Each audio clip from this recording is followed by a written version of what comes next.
জগৎজননী মা শারদা চ্যানেলে আপনাদের সবাইকে স্বাগত। ৯-১০ বছরের একটি ছোট্ট মেয়ে বসে আছে উদ্বোধনে মায়ের বাড়ির ওপরের ঠাকুর ঘরে। সে দেখছে মা ঘরে ঢুকে দরজা বন্ধ করলেন।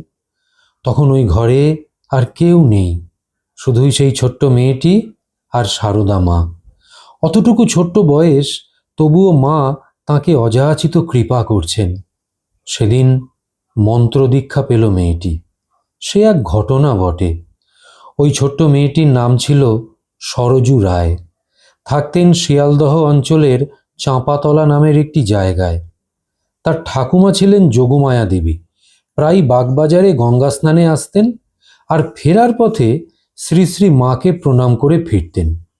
সরজু দেবী ঠাকুমার সাথে মাঝে মাঝে গেলেও তার শৈশব অবস্থার কথা চিন্তা করে বাড়ি ফিরতে দেরি হয়ে যাবে এই ভেবে তাকে শ্রী শ্রী মার কাছে কখনোই নিয়ে যাওয়া হতো না। একদিন ওই ছোট্ট বালিকা সরজু দেবী জেদ ধরলেন, মায়ের কাছে তাকে নিয়ে যেতেই হবে। কারণ ততদিনে তিনি তার গৃহশিক্ষকের কাছ থেকে শ্রী শ্রী ঠাকুরের কথা শুনেছেন। তার অনুরাগ জন্মেছে। তিনি নিজে বলছেন, উদ্বোধন পত্রিকা আর তৎকালীন শ্রী শ্রী ঠাকুরের ওপর প্রকাশিত বই থেকে উদ্ধৃতি দিয়ে আমাদের মাস্টারমশাই আমাদের গল্পচ্ছলে তার কথা বলতেন। কেন জানি না শুনতে ভালো লাগতো। পড়াশুনোর চাইতে ওই বয়সেই একটা তীব্র আকর্ষণ বোধ করতাম সেই সমস্ত আলোচনায়। স্বাভাবিকভাবেই মাকে দেখবার জন্যেও তার প্রবল বাসনা জেগেছিল।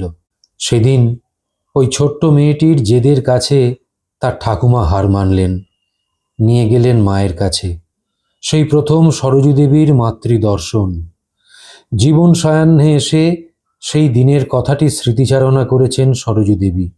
বলছেন, সেদিন গঙ্গা স্নানের পর গিয়েছি মায়ের কাছে, সঙ্গে আমার ঠাকুমা। শ্রী শ্রী মা বসে আছেন পাশের ঘরটিতে। প্রণাম করেছি। কতক্ষণ ধরে জানি না। আমার অজান্তেই আমার চোখ জলে ভরে গেছে। আমি রোধ করতে পারিনি। ওই বয়সে অত বোধশক্তি ছিল না তো।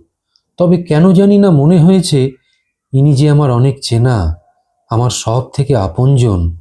আমি আচ্ছন্ন হয়ে পড়েছি। সম্বিত ফিরিলে বুঝতে পেরেছি মা বলছেন, তুই কাঁদছিস কেন? এই তো আমি। আর মাথায় স্নেহ স্পর্শ দিচ্ছেন। সমস্ত শরীর অপূর্ব আবেশে শীতল হয়ে যাচ্ছে। আমি যেন হারিয়ে যাচ্ছি। কিছুক্ষণ পর মা ঠাকুরের প্রসাদ দিলেন। পরিচয় জানার জন্যে আমার ঠাকুরমাকে জিজ্ঞেস করলেন, এটি কাদের বাড়ির মেয়ে?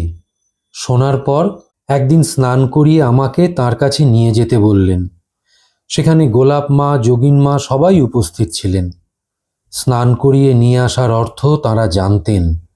সেই সময় কোনো কারণে মা নাকি অনুরা কন্যাদের কৃপা করতেন না। মাকে সেই কথাটি তারা স্মরণ করিয়ে দিলেন। তিনি বললেন, এর জন্যে লাগবে না। অযাচিত কৃপায় আমি ধন্য হলাম। সেই নির্দিষ্ট দিনে আমাদের মাস্টার মশাইয়ের সঙ্গে বাগবাজারের উদ্বোধনে উপস্থিত হয়েছি। কোনো কারণে আমাদের পৌঁছতে কিছুটা দেরি হয়েছিল।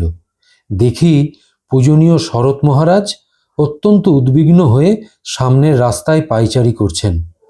আমাদের আসতে দেখে বিরক্ত হয়ে সঠিক সময় না আসার জন্যে মৃদু তিরস্কার করলেন। জানালেন শ্রী মা আমাদের জন্য অপেক্ষায় আছেন। মাস্টারমশাই সবিনয় বিলম্বের কারণ জানালে আশ্বস্ত হয়ে আমাকে ওপরে পৌঁছে দিতে বললেন। ওপরে গেলাম। মা পুজোর আসনে, পাশেও একটি আসন পাতা।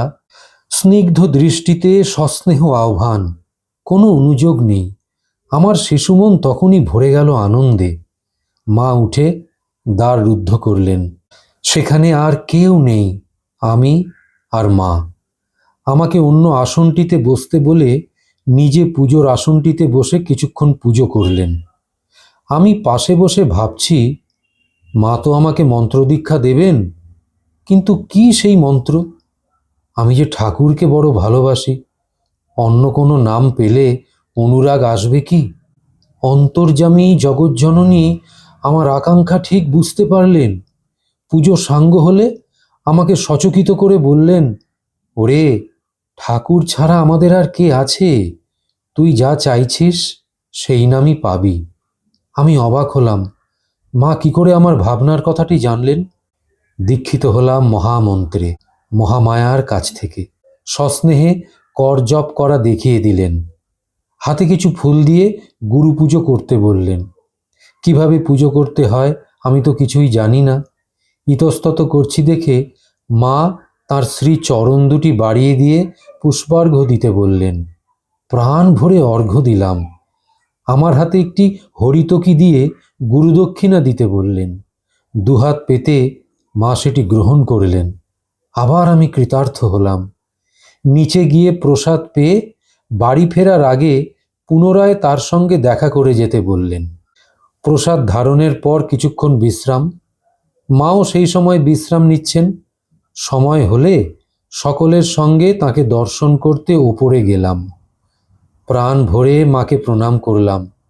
মা মাস্টার মশাইকে বলে দিলেন মাঝে মাঝে আমাকে তার কাছে নিয়ে আসার জন্যে, আর যাওয়ার আগে শরৎ মহারাজের সঙ্গে দেখা করে যেতে নির্দেশ দিলেন। সেদিনের পর ওই বাগবাজারে বেশ কয়েকবার মাকে দর্শন ও প্রণাম করেছিলেন সরজু দেবী। এমনকি একদিন মায়ের কাছে বসে তিনি ভাবছিলেন গল্পে পড়া মায়ের সেই ডাকাত বাবার কথা, যাকে মা কালী রূপে দর্শন দিয়েছিলেন। শুধুই ভাবছিলেন, হঠাৎই মা বলে উঠলেন, হ্যাঁ রে, আমি সেই ডাকাতের মেয়ে। তোদের ঠাকুর আমার ডাকাত বাবাকে কত শ্রদ্ধা করতেন। কি আশ্চর্য বলুন তো, কেমন করে যে মা ঠিক বুঝে নিতেন মনের ভাবনার কথা। কত সহজ আর কত সাধারণ। সরজু দেবী বলছেন, আমার ব্যক্তিগত জীবনেও তার অহেতুকী কৃপা আমি অনুভব করেছি। আমার বিবাহ করার কোনো বাসনা ছিল না। বাবা আমাকে অত্যন্ত স্নেহ করতেন। কেন জানি না মনে হতো অন্যান্য ভাই বোনের থেকে তার ওপরে অধিকার আমার যেন একটু বেশিই ছিল। আমার মতামতকে তিনি শ্রদ্ধা করতেন, কখনো জোর করে কিছু চাপিয়ে দিতেন না। সেই সময় সমাজে একটি কন্যা অনুরা থেকে যাবে এটা কষ্টকল্পনাই ছিল। তাই জন্য পরিবারের বয়স্করা শঙ্কিত হয়ে পড়লেন। পরে সকলের উৎকণ্ঠায় স্থির হয় আমাকে বাগবাজারে শ্রী শ্রী মায়ের কাছে নিয়ে যাওয়া হবে সমস্যার সমাধানের জন্যে। আমি রাজি হই। তখন আমার বয়স বেশ বেড়েছে, প্রায় 16-17 মতন হবে। সেকালের সমাজে প্রায় পতিত হওয়ারই কথা। মা ধৈর্য ধরে আমার বাসনা শুনলেন। কিছুক্ষণ চুপ করে থেকে বললেন, দেখো, তুমি সংসারী হবে, আর যার সঙ্গে সংসার করবে সেও তোমার জন্যে ভাবিত। সত্য সত্যই পরবর্তী জীবনে যার সঙ্গে আমার ভাগ্য যুক্ত হয়েছিল তিনি ছিলেন প্রয়াত খগেন্দ্র কৃষ্ণ রায়। মঠের প্রবীণদের কাছে খগেনবাবু নামে বিশেষ পরিচিত ছিলেন। তার শৈশব আর কৈশোর কেটেছিল বহরমপুর, কাছেই সারগাছি আশ্রম। সেখানে তখন অখণ্ডানন্দ মহারাজ সেবা কার্য শুরু করেছেন। আশেপাশের তরুণরা তার প্রতি আকৃষ্ট হয়ে ঠাকুর স্বামীজির ভাবানুরাগী হয়েছে। তরুণ খগেনবাবু তাদেরই একজন ছিলেন।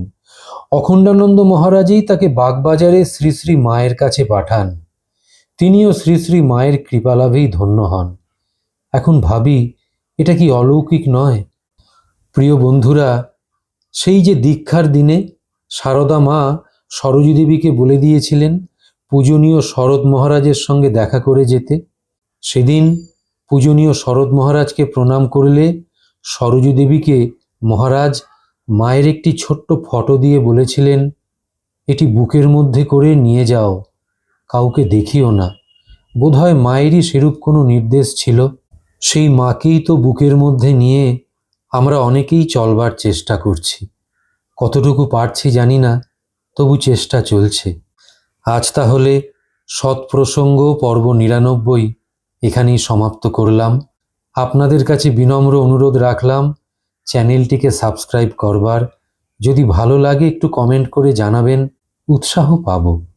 ঠাকুরমা স্বামীজি আপনাদের মঙ্গল করুন। নমস্কার।